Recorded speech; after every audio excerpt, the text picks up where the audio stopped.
नमस्कार दोस्तों। Success study Baloda YouTube channel में आपका स्वागत है।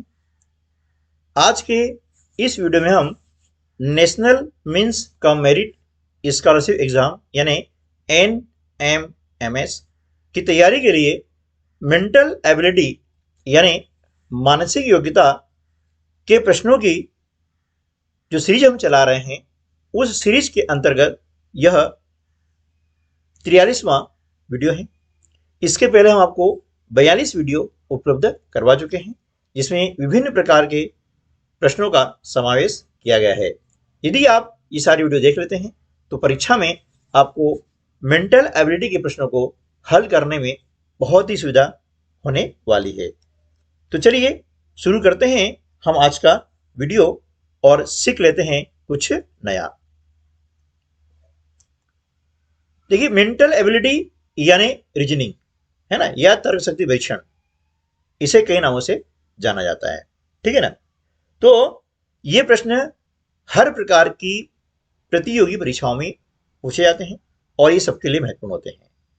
ठीक है। इसमें कई प्रकार के लॉजिक लगते हैं, तो मैंने उन वीडियो में सारे लॉजिकों को प्रस्तुत करने का पूरा प्रयास किया है। तो यदि अभी तक आपने इन्हें नहीं देखा है तो इस वीडियो के डिस्क्रिप्शन बॉक्स में उसकी लिंक दी गई है, वहां से आप उन वीडियो को प्राप्त कर सकते हैं। चलिए अब पढ़ लेते हैं हम निर्देश। ये निर्देश प्रश्न क्रमांक 1 से 4 तक के लिए हैं। दिए गए विकल्पों A, B, C, D में से कौन सा विकल्प मुख्य आकृति का सही दर्पण प्रतिबिंब है ना। दर्पण प्रतिबिंब यानी मिरर इमेज। दर्पण यानी आईना, इसमें हम चेहरा देखते हैं। आपने देखा होगा कि जब चेहरा देखते हैं तो उसमें होता है पार्श्व परिवर्तन। दायां भाग बाईं तरफ दिखता है और बायां भाग दाईं तरफ दिखता है। ठीक है। तो उसी में यहां पर आधारित प्रश्न है। पहला है प्रश्न आकृति दर्पण AB पर है। आप देख रहे हैं यहां पर ये दर्पण है ना। इस प्रकार से ये AB आपका क्या हो गया, दर्पण हो गया है। तो अब ये जो इमेज है, ये आकृति है, यह दर्पण में किस प्रकार दिखेगी, यानी ये जो वाला भाग है ऊपर दिखेगा और ये वाला भाग नीचे। यानी ये कंडीशन इस प्रकार से हो जाती है ना। ये वाली कंडीशन ऐसे हो जाएगी, ये दर्पण में हो जाएगा ना इस प्रकार से। ठीक है। ये हुई दर्पण इमेज। तो ऐसी इमेज कहां बन रही है, ऑप्शन नंबर C में। तो ऑप्शन C जो है हमारा सही जवाब हो जाएगा। ठीक है। चलिए नेक्स्ट क्वेश्चन है प्रश्न क्रमांक 2। अब यहां दिखाया गया है दर्पण MN पर है। ध्यान रखना है, दर्पण की जो स्थिति है वह हर प्रश्न में अलग अलग हो सकती है, इसलिए पहले प्रश्न को हम ध्यानपूर्वक पढ़ें। अब यहां पर आपका आ गया है दर्पण, है ना। इस प्रकार से ये दर्पण है MN। अब इस दर्पण में हमें इस इमेज को देखना है। तो ध्यान रखिएगा ये इमेज उल्टी बनती है ना, बायां दायां और दायां बायां इस प्रकार से। तो देखिए यदि ये इमेज ऐसे बनेगी तो क्या होगा कि ये इस टाइप की जो है आकृति ऐसे बनेगी, है ना, इस टाइप से। ठीक है। और ये तीर का निशान ऐसे बन जाएगा और ये तीर का निशान इस तरफ से बनेगा ऐसा। ठीक है ना। ये लाइन आपकी ऐसी कैसे रहेगी और ये जो अंडाकार आकृति है इसमें भी कोई परिवर्तन होने वाला नहीं है। अब देखिए ऐसी आकृति कहां बन रही है, तो ऐसी आकृति हम देख रहे हैं कि ऑप्शन नंबर A में बन रही है। देख रहे हैं ना आप। तो ऑप्शन A जो है हमारा सही जवाब हो जाएगा। नेक्स्ट क्वेश्चन, दर्पण AB पर है, ये लिखा AB, तो यहां पर आपका ये दर्पण है ना। इस दर्पण में अब तो समझ गए ना कि ये आकृति दर्पण में किस प्रकार से दिखेगी। तो इसका जो है पार्श्व परिवर्तन होने पर इसकी आकृति चेंज हो जाती है और ऐसी आकृति बन जाएगी, है ना। ठीक है। तो ऑप्शन डी जो है हमारा सही जवाब हो जाएगा। क्या हो जाएगा, ऑप्शन डी। दर्पण ए बी पर है ना, ये भी है, और यहां पर आपका ये दर्पण है। ठीक है, अब इस दर्पण में ये जो आकृति है वह किस प्रकार से बनेगी, अब थोड़ा आप सोचिएगा कि देखिए ये वाला हिस्सा ऐसा है ना, तो ये जो आप देख रहे हैं तीर का निशान ऐसा बन जाएगा। ठीक है ना, ये तीर का निशान ऐसा बन जाएगा, बन गया। और ये जो निशान है ये किस बनेगा, ये बनेगा इस प्रकार से, ऐसा। ठीक है ना, ये बन गया। अब ऐसी स्थिति कहां रही है, ऐसी स्थिति मुझे दिखाई दे रही है ऑप्शन सी में, इसलिए ऑप्शन सी जो है हमारा सही जवाब हो जाएगा। क्लियर, चलिए आप देख लेते हैं नेक्स्ट क्वेश्चन। सबसे पहले हम पढ़ेंगे निर्देश, और ये निर्देश प्रश्न क्रमांक 5 से 8 तक के लिए है ना। उत्तर आकृतियों में से कौन सा चित्र दिए गए नमूने को पूरा करेगा, उत्तर आकृति को घुमाना नहीं है। देखिए यहां पर प्रश्न नमूना दिया गया है, ये आपकी दी गई है प्रश्न आकृति, और ये 4 दी गई है उत्तर आकृतियां, यानी इस अपूर्ण आकृति को हमें क्या करना है, पूर्ण करना है, सीधी सी बात है ना। तो इसमें एक भाग जो है अपूर्ण है, तो 3 भागों को देख करके आपको अनुमान लगाना है ना, कि चौथा भाग इनमें से कौन सा होगा। तो देखिए अब ध्यानपूर्वक देख रहे हैं, तो ये जो है आप देख रहे हैं यहां से ऐसा, यहां से ऐसा बन रहा है ना, और ये देखें इस प्रकार से ये ऐसा बन रहा है, और ये बीच में लाइन है ना। तो ऐसी आकृति आपको कहां दिख रही है, देखिए ऐसी आकृति हमको दिख रही है कहां पर, ऑप्शन नंबर डी में। आप कंफ्यूज नहीं होना है, ए में नहीं होना है, क्योंकि ए में ये खड़ी लाइन है, जबकि यहां पर कहीं पर भी खड़ी लाइन नहीं है, इसलिए ऑप्शन डी जो है हमारा सही जवाब हो जाएगा। ठीक है, चलिए नेक्स्ट क्वेश्चन।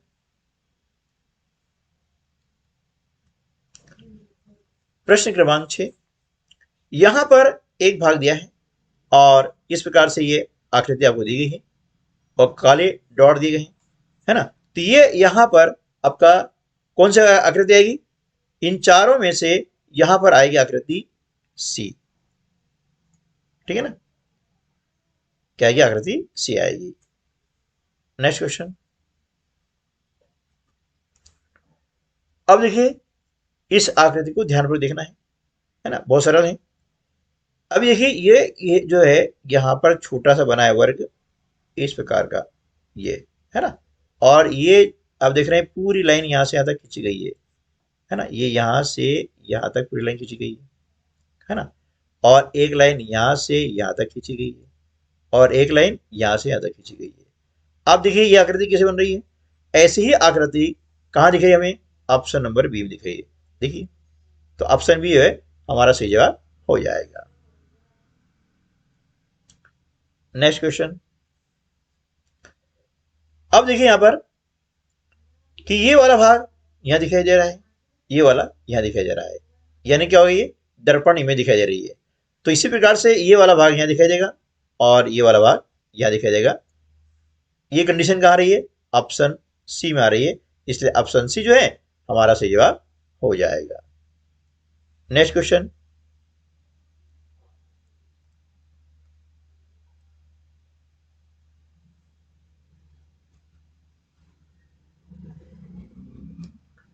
देखिए यहां पर प्रश्न एक कूट कूट मतलब होता है संकेत, है ना, यानी कोडिंग पर आधारित है ना। तो यहां पर विभिन्न प्रकार की आपको इमोजी दी गई है और इन इमोजी के नंबर दिए गए हैं। तो यहां पर पूछा गया है कि ये किस प्रकार की संख्या है। तो ये चित्र दिखाई दे रहे हैं, ये चित्र के नीचे उनकी संख्या दी गई है। तो पहले हम क्या करेंगे, इन चित्रों का मिलान करेंगे और नीचे यहां संख्या लिख लेंगे।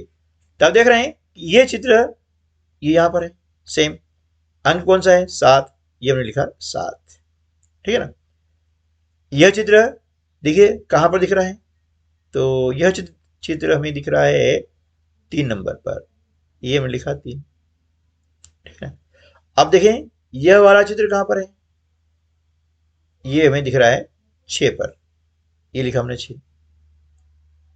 और ये वाला चित्र कहां पर है, ये 5 पर है, ये लिखा 5। अब हमारे पास में ये संख्या है 7365। ठीक है, अब बताना है कि ये संख्या किस प्रकार की है।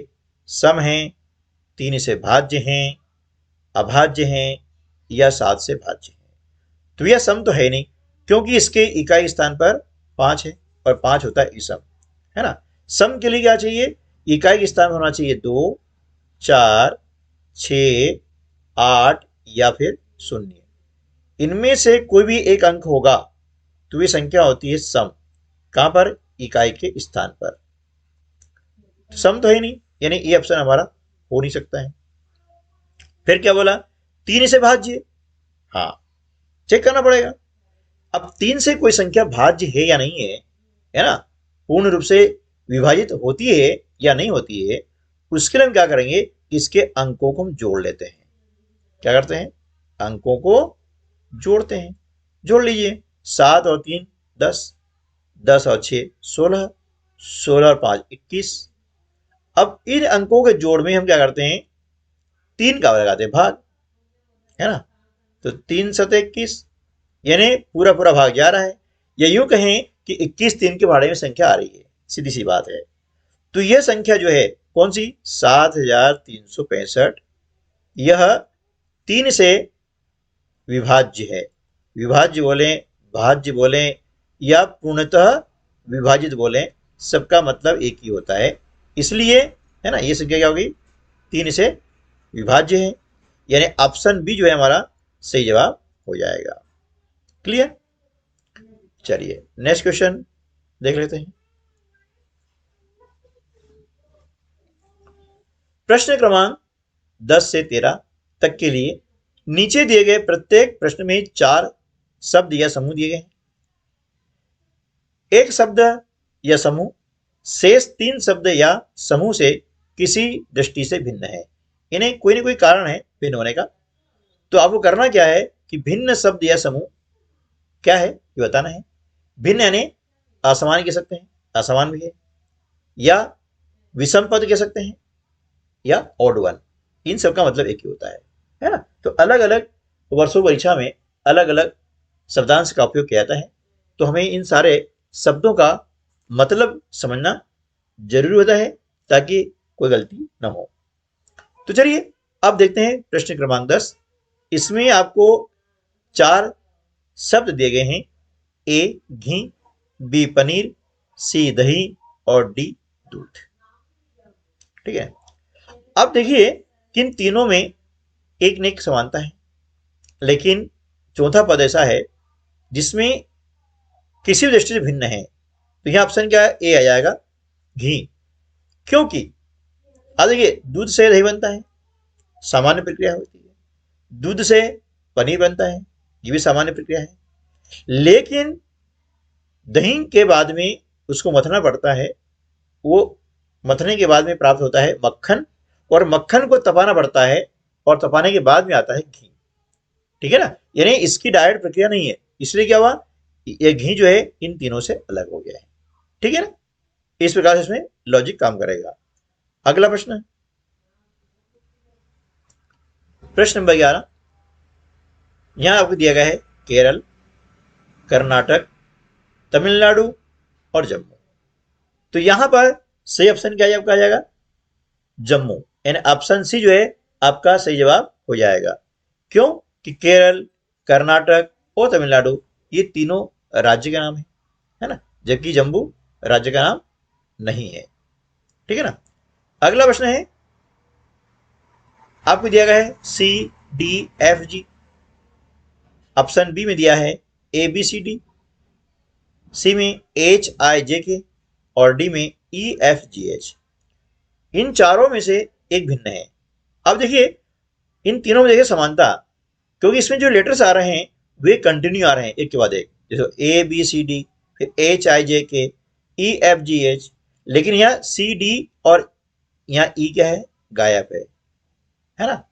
सी डी तो आ गया क्रम में, लेकिन यहाँ ई आना था, यहाँ ई नहीं आया है, यहाँ एफ आया है। ठीक है ना, इसलिए क्या हुआ कि ऑप्शन ए आपका सही जवाब हो जाएगा, क्योंकि यह इनसे भिन्न है। ठीक है ना। चलिए नेक्स्ट क्वेश्चन, यहां पर आपको दी गई है 4 संख्या युग्म, है ना। ए में दिया आपको 1009 तथा 1331, बी में दिया गया है 343 और 515, और सी में दिया है 125 तथा 216, डी में दिया है 8 तथा 27। अब इसमें से देखना है कि एक जो समूह है वह इन तीनों से भिन्न है, ठीक है। तो हम देखते हैं कि यहां हम बात कर रहे हैं 343। अब 343 क्या है, ये 7 का घन है, तो 7 7 49, और 49 में हम 7 गुणा करते हैं तो आता है 343। इसी प्रकार से 512 ये 8 का घन है। मैंने आपको पिछले वीडियो में बताया था कि आप क्या करें कि कम से कम 1 से 20 तक के घन और घनमूल याद कर लें, और कम से कम 1 से 30 तक के वर्ग और वर्गमूल मौखिक याद कर लें, तो इस टाइप के प्रश्न हल करने में हमको बिल्कुल दिक्कत नहीं आएगी। देख करके हम कह सकते हैं कि इसमें ऑप्शन कौन सा विषम है। 125 ये 5 का घन है, 216 ये 6 का घन है ना, 8 2 का घन है, और 27 ये 3 का घन है। यानी देख रहे हैं कि यहां पर जो संख्या है ना, वे किसी न किसी संख्या घन है, और घन भी कैसा है, +1, मतलब 7 का घन है तो यहां 8 का घन है, यानी 7 में 8 एक जोड़ेगा ना 8 आता है। इस प्रकार देखिए 2 और 3 यानी 2 + 1 5 और 6। तो देखिए अब 11 जो है, 11 घन कितना होता है 1331, यानी 1331 ये 11 का घन है। तो यहां कितना होना चाहिए, 10 का घन होना चाहिए, लेकिन ये 10 का घन नहीं है ना, 10 का घन नहीं है। इसलिए क्या होगा कि ऑप्शन ए जो है हमारा सही आंसर हो जाएगा, क्योंकि ऑप्शन ए इन तीनों से भिन्न है। क्लियर। चलिए प्रश्न क्रमांक 14 देखते हैं। देखिए इन संख्याओं को आप देखें तो हम देखते हैं कि यहां पर सिंपल सा है, इकाई स्थान देखेंगे, इकाई का अंक है यहां पर 9, यहां पर 1 और यहां पर 5, और यहां पर कितना 8 है। तो हम देख रहे हैं कि 1 9 और 5 ये संख्या कैसी है, ये अंक है, ये संख्या हो गई आपकी विषम संख्याएं हो गई। कौन सी हो गई, विषम संख्याएं। क्योंकि जब किसी संख्या के इकाई के स्थान पर 1 3 5 7 या फिर 9 आता है तो ये संख्या हो जाती है विषम संख्याएं, है ना। और जिस संख्या के इकाई स्थान पर 2 4 6 8 या 0 आता है तो ये संख्या हो जाती है सम संख्या, यानी इवन नंबर, है ना, सम संख्या। ठीक है, तो देखिए बहुत आसान है ना। इस प्रकार से हमारा ऑप्शन डी जो है सही जवाब हो जाएगा, क्योंकि इसके इकाई स्थान पर 8 है, ये विषम संख्या है, और ये तीनों जो है सॉरी ये सम संख्या है, और ये तीनों क्या हो गई, विषम संख्या हो गई है ना। तीनों विषम और डी वाली संख्या है सम, इसलिए डी इनसे भिन्न है, अतः हमारा सही उत्तर हो जाएगा डी। ठीक है, तो इस प्रकार से इस वीडियो में हमने जो सीखा है, यदि आपको वीडियो अच्छा लगा है तो यह लाइक कर लीजिएगा और अपने अन्य दोस्तों को भी शेयर कीजिएगा।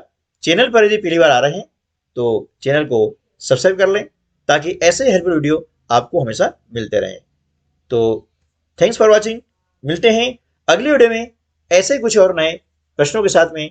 तब तक के लिए नमस्कार, जय हिंद।